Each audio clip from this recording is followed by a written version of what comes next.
과거에 경건하게 살지 못했다는 부끄러움과 자책감이 오랫동안 나의 인생 전반에 부정적인 영향을 미쳤습니다. 남들이 나에 대한 좋지 않은 평판을 듣게 되면 어쩌나. 그렇지만 하나님이 내게 용기를 주셔서 교회 지도자 한 분을 점심 식사에 초대했는데 나는 완벽하게 보이려고 무척 애를 썼습니다. 집안을 얼룩 한 점 없이 닦고 서둘러 3코스로 된 식사를 준비하고 옷장에서 가장 좋은 청바지와 블라우스로 차려입었습니다. 하지만 앞마당에 있는 스프링클러를 잠그려고 서두르다가 꼭지를 비트는 순간 물이 쏟아져 나와 흠뻑 젖게 되는 바람에 그만 비명을 지르고 말았습니다. 수건으로 머리를 대충 말리고 얼룩진 화장을 한 채로 운동복 바지와 티셔츠로 갈아입었는데 바로 그때 초인종이 울렸습니다. 할 수 없이 나는 그 아침 웃기는 차림새와 그렇게 된 연유를 다 털어놓았습니다.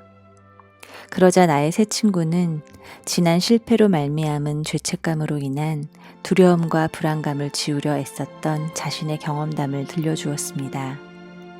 함께 기도한 후에 그녀는 자기가 속해 있는 하나님의 불완전한 종들이라는 모임에 나를 초대해 주었습니다. 바울 사도는 그리스도 안에서의 새로운 삶을 받아들이면서 자신의 과거를 부인하지 않았고 그런 과거 때문에 주님 섬기는 일을 멈추지 않았습니다. 바울은 예수님의 십자가 사역으로 가장 흉악한 죄수였던 자신이 구원받고 변화되었다는 사실을 알았기 때문에 하나님을 찬양하면서 사람들에게 주님을 높이고 주님께 순종하도록 권면할 수 있었습니다. 하나님의 은혜와 용서를 받아들이면 우리는 과거로부터 자유롭게 됩니다. 흠이 있지만 뜨겁게 사랑받는 우리가 하나님이 주신 재능으로 다른 이들을 섬길 때 우리의 민낯을 전혀 부끄러워할 이유가 없습니다. 바닷가에 사는 친구와 통화하는데 갈매기 소리가 들려 좋다고 했더니 친구는 진절머리 나는 것들이라고 말했습니다. 그녀에게는 갈매기가 매일의 골칫거리였습니다. 런던 사람인 나는 여우에 대해 같은 생각을 갖고 있습니다. 나는 여우가 귀여운 동물이 아니라 여기저기 다니며 그들이 지나간 자리에 냄새나는 오물을 남기는 동물이라고 생각합니다. 여우는 아가서의 사랑의 시에 등장합니다. 구약의 이 성경은 부부 사이의 사랑을 보여주고 있는데 어떤 주석가들은 그것이 하나님과 그의 백성 간의 사랑을 보여주는 것이라고 믿습니다. 신부는 작은 여우를 조심하라면서 신랑에게 여우를 잡아달라고 부탁합니다. 여우는 포도원의 포도를 먹으면서 부드러운 포도나무 가지에 상처를 줄 수 있기 때문입니다. 신부는 신랑과 행복한 결혼 생활을 기대하면서 해로운 야생동물이 사랑의 언약을 방해하는 것을 원치 않습니다. 어떻게 여우가 하나님과 우리 관계를 방해할 수 있을까요? 나의 경우를 보면 너무 많은 요구를 다 승낙하다 보니 감당하기 힘들어지고 일이 즐겁지 않을 때가 있습니다.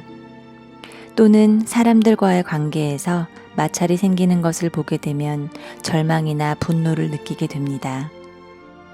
내가 문을 열어 들어오게 한 여우이든 아니면 몰래 들어온 여우이든 이 여우의 영향을 막아달라고 주님께 간구할 때 하나님의 사랑의 임재와 인도하심을 느끼면서 주님에 대한 신뢰와 사랑을 회복하게 됩니다.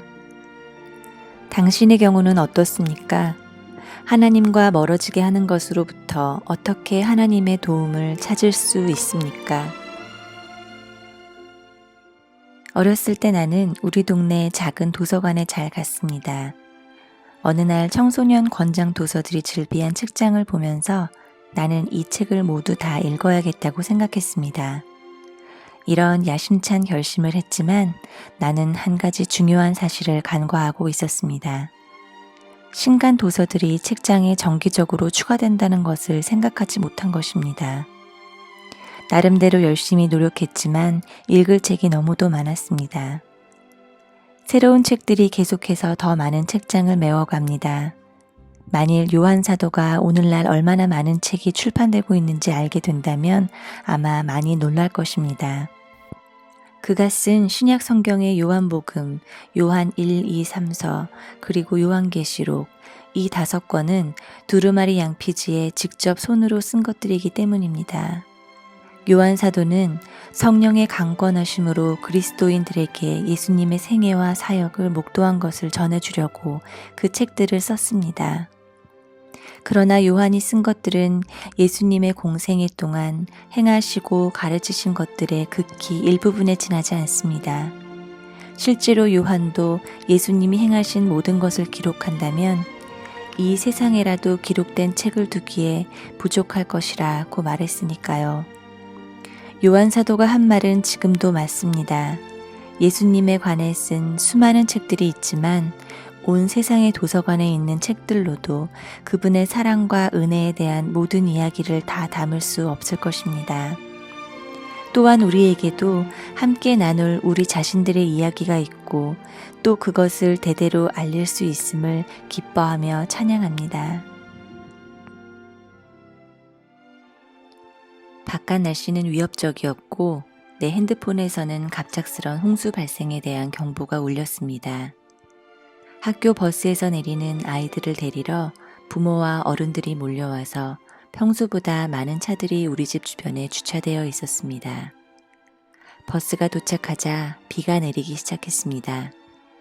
그때 한 여인이 차에서 내려 트렁크에서 우산을 꺼내는 모습이 보였습니다. 그 여인은 어느 여자아이에게로 가더니 차에 탈 때까지 그 아이가 비를 맞지 않게 해주었습니다. 부모의 보살핌을 실시간으로 보여주는 아름다운 광경을 보고 있자니 우리 하나님 아버지의 돌보심이 떠올랐습니다. 이사야 선지자는 하나님의 백성들에게 불순종으로 말미암은 심판 이후에 더 밝은 날들이 다가올 것을 예언합니다. 높은 산에서 전해진 이 아름다운 하늘의 소식은 이스라엘 백성들에게 전능하신 하나님의 임재와 온화한 돌보심을 확인시켜 주었습니다. 다행스러운 것은 그때나 지금이나 하나님의 권능으로 다스리심으로 우리 마음이 불안하여 두려워할 필요가 없다는 것입니다. 주님의 보호하심에 관한 그 소식은 마치 목자가 하듯이 연약한 어린 양을 그 팔로 안전하게 품에 안으며 젖먹이는 암양들을 온순히 인도하는 것과 같음을 알려줍니다. 상황들이 항상 쉽지만은 않은 이 세상 속에서 이런 모습의 안정과 보살핌은 우리로 하여금 담대히 주님을 바라볼 수 있게 합니다. 전심으로 주님을 신뢰하는 사람들은 주님 안에서 안전과 새 힘을 얻게 됩니다. 두려움이 우리를 얼어붙게 만들 수 있습니다. 우리는 두려워하는 이유를 알고 있습니다. 과거에 우리를 아프게 했고 아마 다시 아프게 할 수 있는 것들이기에 그렇습니다. 그래서 가끔은 되돌아갈 수도 없고 앞으로 나가기는 두려워 꼼짝도 못할 때가 있습니다. 어쩔 수가 없어. 난 그 아픔을 다시 이겨낼 만큼 요령도 없고 강하거나 용감하지도 못해. 하나님의 은혜를 묘사한 프레드릭 부치너의 글이 나를 사로잡았습니다. 그것은 마치 친절한 음성처럼 내 귀에 들립니다. 이것이 세상이란다. 끔찍한 일도 아름다운 일도 생기겠지만 두려워하지 말라. 내가 너와 함께 있다. 끔찍한 일들이 생길 것입니다. 이 세상에서는 상처받은 사람들이 또 다른 사람들에게 때로는 아주 심하게 상처를 줍니다. 시편 기자 다윗처럼 우리에게도 악한 사람들에게 둘러싸이거나 탐욕스러운 야수 같은 사람들에게 상처 입은 경험들이 있습니다. 그래서 우리는 비탄에 젖어 부르짖습니다.